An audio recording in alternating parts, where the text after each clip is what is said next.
పెళ్ళైనా పండగైనా వేడుక ఏదైనా పట్టు చీరల ప్రత్యేక వేదిక వారాహి సిల్క్స్. ఇంట్లో కూడా మనం నీళ్లు చల్లుకుంటాం, వారం పసుపు వారం పసుపు పసుపు నీళ్లు చల్లుకోవడం, శుక్రవారం పసుపు నీళ్లు చల్లటం, అవును, కళ్ళాపు చల్లేటప్పుడు చిటికెడు పసుపు వేయటం. అందులో వేసుకోవటం. పసుపులో కర్క్యూమిన్ అని ఒక ఇది ఉంది, కెమికల్. ఏదో అలా అంటారు, నాకు అలా గుర్తుంది, కర్క్యూమిన్ అనే. అయితే దీంతో ఇది మనకి శుద్ధి చేస్తుంది, అంతఃశుద్ధి బాహ్య శుద్ధి కూడాను. ఓకే, చాలా హెల్త్ పరమైన ఉపయోగాలు చాలా ఉన్నాయి. ఈ క్రిమి సంహారిణి అవ్వటం వల్ల లో లెవెల్ ఒక లెవెల్ వరకు బ్యాక్టీరియాని కంట్రోల్ చేస్తుంది, తర్వాత వైరస్లను కూడా కొంత కంట్రోల్ చేస్తుందని చెప్తారు. భోజనం చేశాక ఇదివరకటి రోజుల్లో ఇలా చేసేవాళ్ళం, అన్నాలు తిన్నాక కంచాలు తీసేసి ఆ మెతుకుల మీద పసుపు నీళ్లు చల్లి, ఆ నీళ్ళు మళ్ళీ మెతుకులన్నీ తీసేసి పసుపు నీళ్లు చల్లి తుడుచుకునేవాళ్ళు. లేదా పేడతోటి, ఆవు పేడ, రోజు ఆవు పేడ తెచ్చిపెట్టేవారు, పేడతోటి శుద్ధి చేయటం ఆ ప్రాంతాన్ని. అప్పుడు ఈ ఫుడ్ పార్టికల్స్ కింద పడడం వల్ల ఏదైనా బ్యాక్టీరియా డెవలప్ అయితే, శిలీంధ్రాలు లాంటివి అంటే బూజు లాంటిది ఏదైనా డెవలప్ అయితే వాటితోటి వచ్చే సమస్యలు రాకుండా ఉండటం కోసం విస్తారంగా పసుపు నీళ్లు వాడేవాళ్ళు. మా చిన్నతనంలో అయితే పీరియడ్స్ స్నానం చేయగానే పసుపు నీళ్ళతోటే పోసేవాళ్ళు. మామూలు మనకి అమ్మాయిలు పెద్దవాళ్ళు అయినప్పుడు కూడా పసుపు బాగా వాడతారు, పసుపు నీళ్లు పోస్తారు. దానివల్ల ఏంటంటే బ్యాక్టీరియల్ ఎఫెక్ట్స్ ఏవి లేకుండా ఉంటాయి. కొన్ని ప్రాంతాల్లో మొదటిసారి మెచ్యూర్ అయినప్పుడు పసుపు ఉండలు కూడా మింగిస్తారని విన్నాను. పసుపు ఉండ మింగిస్తారు, అదే చెప్పబోతున్నా. మాకు ఇప్పటికీ కూడా మా ఇళ్లలో ఆ పద్ధతి ఉంది. 4th డే 4వ రోజున అంత చిన్న ముద్దలు, 2 పసుపు ముద్దలు మింగేసి నీళ్లు తాగిస్తారు. పసుపు నీళ్ళు పోసి చిన్న ఉండ చేస్తారు, మింగేసి నీళ్ళు తాగిస్తే పొట్ట శుద్ధి అయిపోతుంది. లోపల ఏదైనా చిన్న ఇబ్బందికరమైన వ్యవహారాలు ఉంటే అవి సెటిల్ అవుతాయి. ఓవర్గా ఉంటే తగ్గుతుందని, అవ్వకపోతే సరి చేస్తుందని, లోపల శుద్ధి చేస్తుందని, ఆ లోపలికి వెళ్ళిన తర్వాత ఆ ఉన్న సమస్యని అది తీరుస్తుంది. పీరియడ్స్ అప్పుడు విస్తారంగా వాడతారు పసుపు. తర్వాత ఈ ఇంట్లో అన్ని మూలల కాస్త ఈ శుక్రవారాలు అవి ఇప్పుడు కొంచెం శుద్ధి చేసుకోవటం, ఎవరైనా మరణించిన ఇళ్లలో పసుపుతోటి శుద్ధి చేసుకోవటం, అమ్మాయిలు పెద్దవాళ్ళు అయినప్పుడు ఈ పురిటికి డెలివరీ అయిన తర్వాత అప్పుడు కూడా పసుపు వాడతాం. ఈ పసుపు అనేది మరి ఎన్ని వేల సంవత్సరాల నుంచి మన జీవితాల్లో ఉందో. సంస్కృత కావ్యాల్లో పసుపు గురించి బోల్డ్ చోట్ల కనపడుతుంది. అవునా? కావ్యాల్లో ఉందంటే, కావ్యాలంటే కాళిదాసు రాసిన కావ్యం 7వ శతాబ్దం నుంచి ఉంది కదా, మరి అప్పటి నుంచి వాడుతున్నామనేగా చెప్పాలి. అవును, అప్పటి నుంచి వాడుతున్నట్టే కదా. ఇంకా 1వ శతాబ్దంలో ఉన్న దేవాలయాలు, అప్పుడు 2వ శతాబ్దంలో కట్టిన దేవాలయాల్లో కూడా అమ్మవారికి పసుపు సమర్పించడం అనేది విధానాలు ఉండేవి. అప్పటి నుంచి ఉంది, ఇన్ని సంవత్సరాల నుంచి వాడుతూనే ఉన్నాం. దాంట్లో ఉన్న ఔషధ గుణం మనం తెలుసుకున్నాక ఆయుర్వేద శాస్త్రరీత్యా వైద్యానికి చాలా ఉపయోగపడుతుంది. కాబట్టి పసుపుని మన రెగ్యులర్ వంటల్లో, ఇళ్ళు వాకిళ్ళు శుభ్రం చేసుకోవటాల్లో, బట్టలు శుభ్రం చేసుకోవటానికి, శరీరం శుభ్రం చేసుకునేటప్పుడు నలుగులోకి కొంచెం పసుపు వేసుకోవటం, ఇవి అలవాటు చేసేసారు. ఇది పైగా మనకి పసుపు పవిత్రమైన దినుసుల్లో ఒకటి. అవును, అమ్మవారికి పసుపు కుంకుమ సమర్పిస్తాం. పసుపు స్త్రీలకి అత్యంత అవసరమైనది. ఇది వరకు నీళ్లలో తిరిగేవాళ్ళు, బాగా తడిలో తిరిగి పని చేయాల్సి వచ్చేది, నీళ్లు తెచ్చుకునేవాళ్ళు, కాళ్ళు పాడైపోతుండేవి. ఎప్పుడు పసుపు రాసుకోవటం, వాకిళ్ళకి రోజు వాకిలి గుమ్మానికి పసుపు రాసి బొట్టెట్టి ముగ్గేసి బొట్టు పెట్టడం, పాదాలకు పసుపు రాసుకోవటం, ఒక చిటికెడు పసుపు ముఖానికి రాసుకోవటం ఎవ్రీడే. ఆ తర్వాత ఇప్పుడు మనం ఈ డూష్లు అవి చాలా వచ్చినాయి కదా, వాష్లు అంటే మా ప్రైవేట్ పార్ట్స్ వాష్ చేయాలి, అది పసుపుతోటి వాష్ చేయించేవాళ్ళు ఇది వరకు, పసుపు నీళ్లతోటి. మనకు చాలా కనపడుతున్నాయి అడ్వర్టైజ్మెంట్స్ కూడా. మనం దీన్ని వాడుకోవచ్చు పసుపుని. అయితే ఈ పసుపుని కొని ప్యాకెట్లలో ఉన్నది కాకుండా మనం పసుపు కొమ్ములు తెచ్చుకుని చక్కగా కొట్టి 2 దెబ్బలు కొట్టేస్తే పగులుతాయి.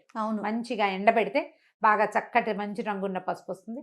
అప్పుడు పసుపుని పట్టి చేసుకోవడం, మిక్సీ చేసుకోవచ్చు. మంచి మిక్సీ ప్రీతి లాంటివి కాస్త బాగా పనిచేస్తారు, వచ్చేస్తుంది. బాగా చక్కగా వస్త్రకాళితం చేయటమో, లేదా జల్లెడ పట్టడమో, 100వ నెంబర్ జల్లెడ తెచ్చుకున్నామంటే చక్కగా జల్లెడ పట్టేసేసి పసుపు వాడుకోవచ్చు. మనం సొంతంగా పట్టించుకున్నది పట్టినది అయితే హాయిగా లోపలికి తీసేసుకోవచ్చు ధైర్యంగా. ఆహారంలో వాడుకోవచ్చు, తిరగమాతల్లో తాలింపుల్లో వేస్తాం కదా, పసుపు ఎప్పుడు నూనెలో వేస్తే మంచిది అని చెప్తారు. కూరల్లో పైన చల్లుతాం కదా, కూరల్లో వేస్తాము, చారులో వేస్తాము, పులుసులో వేస్తాము, పులిహారల్లో వేసుకుంటాము. చాలా తాలింపులు, పసుపు లేని తాలింపులే ఉండవు మనకి. ఒక చిటికెడు పసుపు తప్పకుండా వేస్తాం. దానివల్ల ఏంటంటే అలా అందులో ఉన్న కర్క్యూమిన్ వల్ల ఇంత అంతర్గతంగా లోపల ఉన్న పేగులు అవి శుభ్రపడతాయని. ఆహారం శుద్ధి అవుతుందన్న పాయింట్ ఒకటైతే మనకి ఆరోగ్యానికి మంచిది కాబట్టి దీన్ని వాడుతూ ఉంటాం. ఒకవేళ మనకి గుమ్మానికి పసుపు రంగు ఉన్నప్పటికీ కనీసం శుక్రవారాలైనా వాకిలి గుమ్మాల దగ్గర శుభ్రంగా కాస్త పసుపు రాసి కనుక బొట్టు పెడితే బయట నుంచి చెప్పుల ద్వారా వచ్చేటువంటి బ్యాక్టీరియాని మనం కొంత నిరోధించగలుగుతాం. పసుపు కొమ్ములు వాడుకోవటం, పసుపు కొమ్మరది తమిళనాడు సాంప్రదాయం నీకు తెలిసిందేగా. పసుపు అరగదీసి పచ్చి అరగదీసి పూసుకుంటారు, విపరీతంగా పసుపు రాసుకుంటారు. వాళ్ళని పసుపుగా ఉంటాయి ఎక్కువ భాగం కనిపిస్తుంది. సూత్రాల తాళ్ళు కూడా పసుపుగా ఉంటాయి. ఈ స్నానాలు చేసేటప్పుడు శుక్రవారం తలంట్లు పోసుకునే వాళ్ళు, శనివారాలు తలంటి పోసుకునే వాళ్ళు ఉంటారు కదా, సున్నిపిండిలో తప్పకుండా పసుపుని వేసుకుంటే శరీరం మీద మచ్చలు అవి తగ్గిపోతాయి. హెయిర్ గ్రోత్ తగ్గుతుంది అంటారు కానీ ఏమో అదంతా బాగా అనిపించదు నాకు. కానీ కొంచెం కలర్ చక్కగా ఉంటుంది, శరీరపు రంగు బాగుంటుంది. అంతంత పసుపు వేసుకుంటే ఎల్లో కలర్ వస్తుంది. ఒక చిటికెడు పసుపుని కూడా యాడ్ చేసుకుంటే కనుక పసుపు చాలా విధాలుగా ఉపయోగపడుతుంది. రమ్మగారు ఏ వయసు వారు తీసుకోవచ్చు అంటారు పసుపు? ఉండలు ఈ పిల్లలు పెద్ద మనిషి అయిన వయసు అప్పటి నుంచి కూడా చూసుకోవాలి. మనకి అతివేడి చేస్తుంది కొంతమందికి, యూరిన్ బర్నింగ్ లాంటివి వస్తాయి. అలాంటివి ఏమీ లేకపోతే పొట్టలో ఏదైనా ఇబ్బంది ఉందేనే అనిపిస్తే కనుక అప్పుడు తప్పకుండా వేయచ్చు. మెనోపాజ్ స్టేజ్లో కూడా వేసుకోవచ్చు. మనకి పీరియడ్కి సంబంధించినవి, గర్భాశయానికి సంబంధించిన వ్యాధులు ఏ ఉన్నా సరే మంచి పసుపు ఇంట్లో పట్టుకున్నది 2 కుంకుడు గింజలంత ఉండలు, 2 ఉండలు పీరియడ్ వచ్చిన 4th డే స్నానం చేసేస్తారు. పసుపు రాసుకుని స్నానం చేయటం, 2 ఉండలు పొద్దున్నే ఇచ్చేస్తే చాలా బాగా ఉపయోగపడుతుంది. పరగడుపుని తీసుకోవటం, పరగడుపుని వేసేసుకోవటం ఏంది, పిల్లలకి అది అలవాటు చేసేయాలి జయ. పిల్లలకి ఎలా తింటారు, ఎలా మింగుతారు, గొంతుకడ్డం పడుతుంది, అడగకూడదు అట్లా. టాబ్లెట్లు మింగరు, అంతే అలాగే అలవాటు చేయాలి. చేస్తే పొట్ట కూడా బాగుపడుతుంది కదా. అదైనా తర్వాత ఇంకొకటి, పసుపుతో నేను రెగ్యులర్గా చేసే 2 రెమెడీలు చెప్తా. అలర్జీ కాఫ్ వస్తుంది కొంతమంది, గట్టిగా ఏదో దుమ్ముకి దగ్గు వస్తూ ఉంటుంది, పొద్దున్న లేవగానే చిక్కు తుమ్ముతూనే ఉంటారు. దానికి భలే బాగా పనిచేస్తుంది పసుపు. పొద్దున్నే హాట్ వాటర్లో 1 చిటికెడు పసుపు, చిటికెడు ఉప్పు వేసుకుని తాగేయండి. చాలా బాగా తగ్గుతుంది. నిద్ర లేవగానే ఆయాసం వచ్చినట్టు ఉండేది నాకు, అలా అనాల్సి వచ్చేది. ఊపిరి ఆడట్లేదు అనిపిస్తుండేది. ఏదో ఆ పొద్దుటి పూట తెలిమంచుకి దుమ్ము ఎలర్జీ అనమాట. ఎంత బాగా పనిచేస్తుందంటే అది 3-4 రోజుల్లో సగం ఎలర్జీలు తగ్గిపోతాయి. ఈ చలి రోజుల్లో ఎక్కువ వచ్చేది. ఈ పసుపు ఉప్పు గనక రెగ్యులర్గా తీసుకుంటే చాలా బాగా. చిటికే నేను చెప్తున్నది, 1/2 స్పూను ఎంత అని అడగండి. 1 కప్పు నీళ్లు, కప్పు మామూలు టీ కప్పు ఉంటుందా, కప్పు వేడి నీళ్లు, దాంట్లో ఇంతే. ఇట్లా చిటిక అంటే ఎంత, ఇంతే కదా, ఇదే కదా చిటిక. ఇట్లా 2 వేలతో తీయండి, ఎంత వస్తుంది అది వేసేయండి, అంతే. ఉప్పు వేయండి. దాని రుచి కోసం వాటి కోసం ఆలోచించద్దు, కేవలం ఆరోగ్యాన్ని గురించి ఆలోచించండి. ఇందులో నిమ్మరసం వేసుకోవచ్చా, తేనె వేసుకోవచ్చా ప్రశ్న లేదు. దీని రెమెడీ ఇంతే.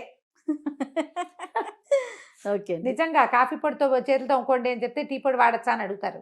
అలా అడుగుతున్నారని ఈ మాట చెప్తున్నా. వేరే ఏ యాడిషన్స్ చెయ్యొద్దు. వేడి నీళ్ళల్లో ఇది వేసుకొని ఉప్పు పసుపు ఎంత బాగా పనిచేస్తుందో. అయితే మన దగ్గర మనం హల్దీవాలా దూదు తాగే విధానం లేదు, మనం వాడం దాన్ని. అవునవును. నార్త్ ఇండియన్స్ బాగా వాడతారు. ఏమైనా దెబ్బలు తగిలితే పాలల్లో పసుపు వేసుకుని తీసుకోవటం. మనం అంత విరివిగా పసుపు తీసుకునే విధానం లేదు. ఈ అలర్జీస్ కూడా మనకి అలర్జీ ఉన్న నాళ్ళు వేసుకోవటం, తగ్గిపోతే మానేయాలి. ఈ పీరియడ్ సమస్యలు కూడా సమస్య ఉన్న వాళ్ళే వేసుకోవాలి. ప్రతి నెల మనకు అవసరం ఉన్నా లేకపోయినా వేసుకోకూడదు. అవసరం ఉంటేనే. సమస్య బాగా ఇబ్బంది పడుతుంటే మనం సాధారణంగా ఒక 5 days డిశ్చార్జ్ నార్మలు, చిన్న పొన్న క్లాటింగ్ నార్మలు, ఓ పూట కొంచెం కడుపులో నొప్పి రావటం నార్మలే. ఇది కాకుండా ఎక్సెసివ్ బ్లీడింగ్ కానీ, లేకపోతే అస్సలు లేకపోవటం కానీ, విపరీతమైన క్లాటింగ్ కానీ, తల్లకిందులైపోవటం కానీ, ఇలా జరిగితే మనం పని చేయలేకపోవటం కానీ, అవి సమస్యలు. వాటికి ఎట్లాగో మనం డాక్టర్ని చూస్తాం, గైనకాలజిస్ట్కి వెళ్తారు. ఇవి ఎప్పుడు ఉండేవే ఎందుకు అనుకుంటే ఇది ట్రై చేసి చూడండి. ఇలా కనుక చేస్తే సరిపోతుంది. పసుపుని ఇంకో రకంగా పుళ్ళు, దెబ్బలు తగిలితే చిన్న కట్స్, వూండ్స్, కత్తిగాట్లు, వాటన్నిటికి చాకులతోటి కోసుకుంటూ ఉంటాం. చక్కగా పసుపు పెట్టేసేయటం. ఈ వేళ్ల దగ్గర ఇక్కడంతా పాడైపోతుంది, కాళ్ళకి పసుపు రాసుకోవటం. అలాగే ఈ చేతి వేళ్ల దగ్గర ఈ పార్ట్లో అప్పుడప్పుడు మనకి వర్షాకాలం వస్తుంటాయి, ఇక్కడ కూడా కొంచెం పసుపు కొబ్బరి నూనె రంగరించి రాత్రిపూట కనుక గోళ్ల చుట్టూతా ఇలా పెట్టేసుకుంటే, దుప్పట్లు కొంచెం తెల్ల దుప్పట్లు కాకుండా చూసుకోండి, కాసేపటికి ఎండుతుంది, కొద్దిగా డ్రైగా అవుతుంది. అలా ఉంచుకోండి, తొందరగా మానుబెట్టిపోతాయి. పాదాలకి పసుపు రాసుకోవటం ఒకటి మంచి హ్యాబిట్. శుభ్రంగా ఉంటాయి, గోళ్ళు అవి పాడు కాకుండా ఉంటుంది. ఇక వెనకాలన్న ఫంగస్ అవి ఏమి చేరకుండా నానిపోవటం వల్ల వచ్చే సమస్య రాకుండా ఉంటుంది. పాతకాలం పద్ధతులన్నీ కూడా మన ఆరోగ్యానికి మేలు